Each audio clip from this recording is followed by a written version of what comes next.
మీ అమ్మని మీరు నిజంగా లవ్ చేస్తే ఈ వీడియోని అస్సలు మిస్ కాకండి. మీ మదర్ 50 years ఏజ్ రీచ్ అయ్యారు అని అంటే షీఈస్ ఇన్ మెనోపాజల్ పీరియడ్, అంటే మెన్స్ట్రల్ సైకిల్స్ ఆగిపోతాయి. ఈ మెన్స్ట్రల్ సైకిల్స్ ఆగిపోయే ముందు 2 phases గా ఉంటాయి. ఒకటి peri menopausal period and the other one is post menopausal period. Peri menopausal period టైంలో హాట్ ఫ్లాషెస్ వస్తాయి అండ్ నైట్ టైం స్వెటింగ్ ఉంటుంది అండ్ ఎక్స్టెన్సివ్ గా హెయిర్ ఫాల్ ఉంటుంది. All of a sudden body heat అయినట్టు feel అవుతారు and విపరీతమైన mood swings ఉంటాయి. And post menopausal period is most dangerous phase. ఈ ఫేజ్ లో ఈస్ట్రోజన్ లెవెల్స్ అనేవి ఒకేసారి డ్రాప్ అయిపోతాయి. ఈ ఈస్ట్రోజన్ లెవెల్స్ ఇంబ్యాలెన్స్ వల్ల ఆస్టియోపోరోసిస్ వస్తుంది, అంటే బోన్ డెన్సిటీ తగ్గిపోతే బోన్ చాలా వీక్ గాను ఫ్రెజల్ గానే అవుతుంది.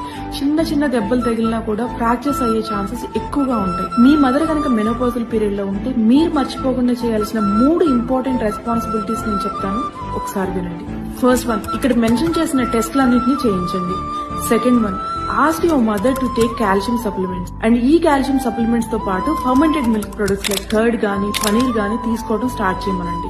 And third one, weight training అయితే పక్కా చేయించండి మిస్ అవ్వకుండా. అండ్ వీటన్నిటితో పాటు మస్ట్ అండ్ షుడ్ గా చేయాల్సింది టేక్ హర్ టు గైనకాలజిస్ట్. మీరు మర్చిపోయారేమో కానీ చిన్నప్పుడు మనకి చిన్న దెబ్బ తగిలితేనే తనకి నిద్ర కూడా సరిగ్గా పట్టేది కాదు.